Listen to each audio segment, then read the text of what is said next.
Have you guys ever seen those super cute commercials where the ducks and the otters are all covered in oil from an oil spill, and then these wildlife experts come in with Dawn dish soap and they get them all cleaned up, and your heart just melts for these sweet animals, right? Okay, if you haven't, and even if you have, I'm going to show you what I mean, because it's this type of television that will make even the crummiest of days better. Brother, when you need a hand, lean on me.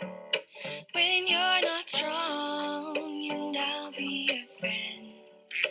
I'll help you carry on. Lean on me. Lean on me. Precious, right? I mean, when the clean little duck shakes the water off after his bath, and then his little quack, and when he waddles into the water at the very end, oh, my heart. Okay, really though, you might be wondering, okay, I get I wouldn't like being covered in oil either, but why is that so bad for birds or otters or other types of water wildlife? It's a great question, and we're going to do just a little bit of experimenting and find out.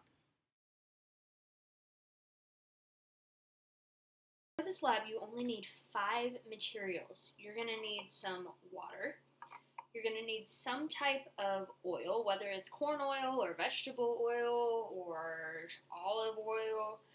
You're going to need some liquid soap. I'm using some liquid dish soap here. And then you're going to need a feather and an old toothbrush. Okay? So, very first thing that you probably want to get set up, and it's not a required piece by any means, but it might be helpful for you to just sketch a chart, kind of like the one you see here on a scratch piece of paper, because we're going to test what different substances do to our feather and how exactly it interacts with those substances. So, first trial here, we're going to dip the feather into some water. And I just want you to jot down whether it was absorbed or whether that water was repelled by the feather, and were there any changes to that feather. Now, you're going to do the same thing with some oil. You're going to dip the feather in the oil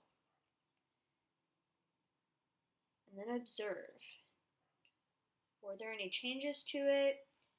Did that feather absorb or repel the oil?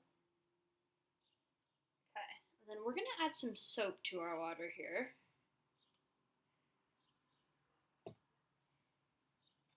And just using that, we're going to try to kind of scrub off some of this oil from our feather.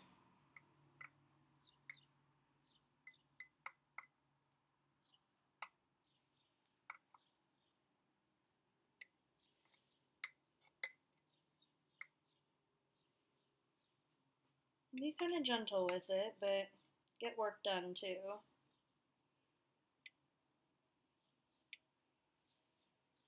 Go ahead and take a look at that feather now.